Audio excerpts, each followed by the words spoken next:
This is the looking over to the final here, fifth episode of this campaign, and we're finally designing a new battleship. Obviously, and if you've seen how I design stuff, you'll know that I'm going for the minimum viable hull because they're cheaper and they're faster. So we'll be doing that. I'm also just going to find what is the optimal configuration in terms of speed.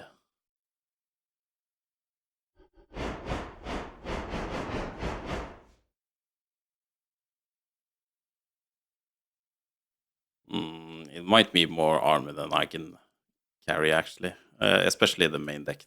I always take too much.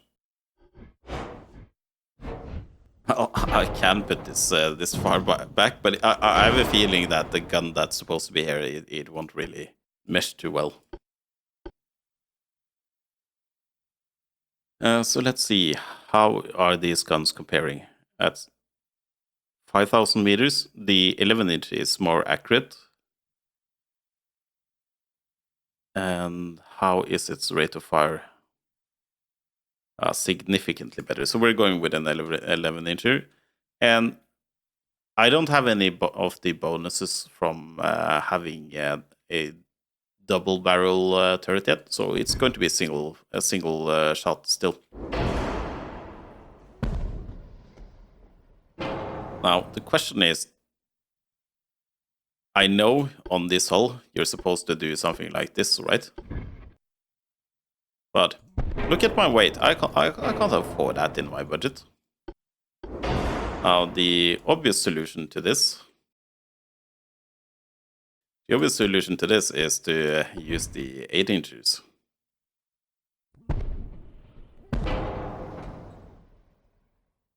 I'm not giving up on this kind of firepower.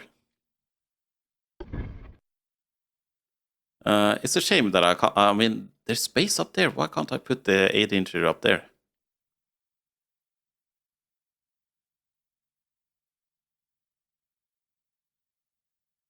And this is also a question. What if I do like this? Can I put a... Oh, I can barely put it there? I can. But the weight, though. The weight. Okay, I need to check in terms of speed. Like, I need to be faster than 20 knots this time. Otherwise, this is not going to be viable. I felt like I was way too slow as I was. Okay, so 24 is the sweet spot with this beam. Okay, I'll find the weight from the armor, I believe. So it shouldn't be too much of an issue. Wait, that's not my intention. Oh, I realize I don't have a funnel yet either. Yeah, this is an issue though. If I increase my speed, but I don't have the tech for the funnels, then I have poor engine efficiency. But I need the speed. I felt like I was way too slow.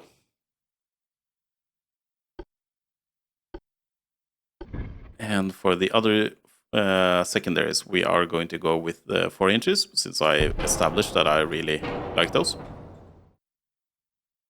Well, if I can fit them anywhere without...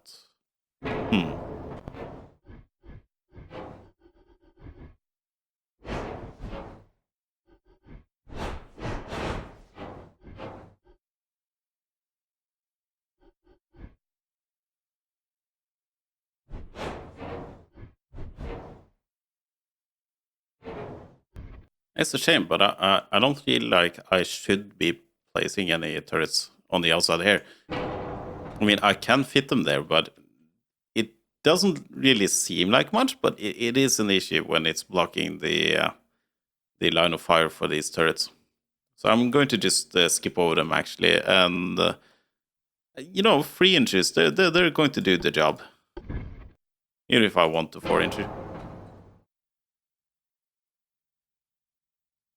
That does mean that I'm going to have to I'm not sure if I want to sacrifice more range than this though. But it's not too big of a deal. So if I do that, and I find the biggest size I can be without increasing my size.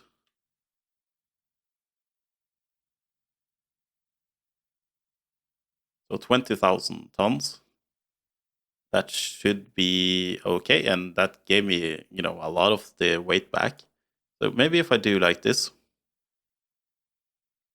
then I drop just some armor. Then it should be okay, right?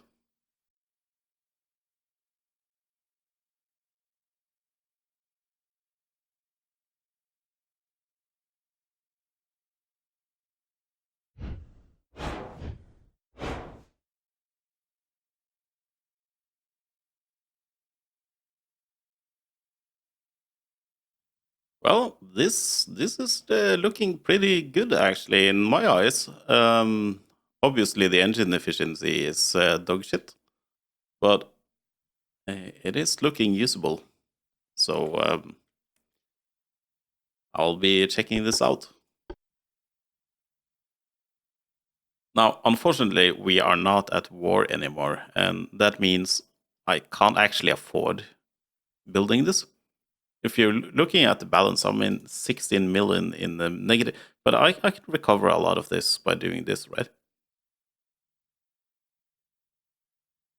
So if I do this, just a slight increase in transport capacity, and then I can retire to. I said I was going to retire 2 of my ships and then build 3 more, but I think I'm doing it the other way. I'll build 3 and then retire 2 when the others finish. Maybe. It depends on how much cash I have then. That's going to cost me 1 million a pop per month. And how long is it going to take? It's not saying. 17 months. So that's about 60 million. And I have about 60 million, and I have other expenses as well. That's not adding up. I need to at least scrap one of these. And then I'll build it, and I'll just look at it afterwards and see if I can get more cash in some other way. Now, for this segment of the video, I'm going to have to do something new, and it might not really fare that well, but unfortunately, the original audio recording of all of this, it was clipping. I'm not too used to doing recordings of gameplay, and unfortunately, while I have had software limiters on, it doesn't really help if it's clipping already at the hardware level. So the original footage is lost, and I'll be playing over all of this in 4 times speed, and I'll be doing commentaries. So let's figure out how this is working. So I'm now going up against the Italians here that has a massive fleet versus my 6 battleships, and I'm predicting that this is going to be a disaster, a real disaster. After all, 6 battleships against something like 70 ships, that's not going to fare well at all, especially since our tech levels are pretty much even at this point. I'm going to have to develop for at least 10-15 years before I can do something like this. And immediately the enemy torpedo ships are right on top of me, but my secondaries are doing good work so far. But since I didn't break up my formation right away, I am eating torpedoes. For some reason, I know I need to do that. I need to break up those formations, but I'm not doing it. And it's maybe just laziness or fatigue on my part. You can see just how close I get to them.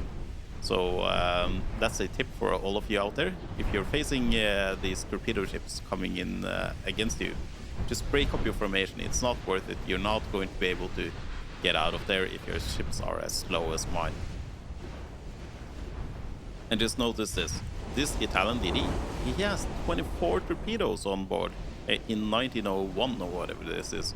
So I can't afford to disregard these torpedo balls. They're going to absolutely massacre me if I don't pay my proper respects.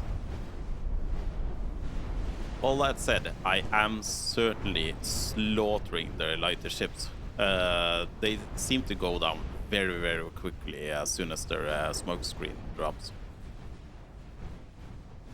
Now, one situation that will develop during this battle is I'm looking at the HP of my ships and they're just dropping steadily. It's no... I'm not under any immediate danger of them being one-shotted, but they're steadily declining due to just the insane number of ships I'm fighting. So I have to take a bet here, or a decision. Do I try to make keep all my ships together and make sure that all of them survive, or do I split them up and make sure some of them survive? And considering the speed of my ships, which is only 20 knots, I'm going to have to go with the option of splitting them up and making every captain fend for himself. It is going to cost me. I am going to lose ships in this battle, but going up against 70 ships, there's just no way around it, I think. And while I am going to lose some of my battleships, the enemy screens, as I mentioned earlier, I have started to really clean them up. And while a battleship is certainly a lot harder to replace than, you know, a DD or a light cruiser, the sheer amount of ships that the AI is losing here, I think I might actually edge out a win here if we just think in terms of just pure cost, tonnage, and manpower. Now, if you think this is a abrupt end of the episode, you would be completely right. Just for information, I did lose 3 battleships in that battle, so it's not like I'm trying to cheat or anything. The reason why it's ending like this is because I'm having editorial problems. Shotcut keeps on crashing whenever I'm editing these episodes, and I can tell that the longer an episode goes on, the harder it has to work. And I think it's at this point I am going to have to look into getting some sort of other workflow. And unfortunately, that means that I have to learn a lot of stuff all over again. So I'll be looking into that. But unfortunately, this means that this episode is dying, and the videos I shot at this point is also probably gone. Like, the Shotcut really can't even edit them, even if they're playing fine on their own. There's not really too much happening, just me killing off some convoys and stuff after dealing with the initial 70 plus Italian Navy. I'll keep you guys posted, but I'm probably going to halt the videos for a while until I learn a new editor, probably.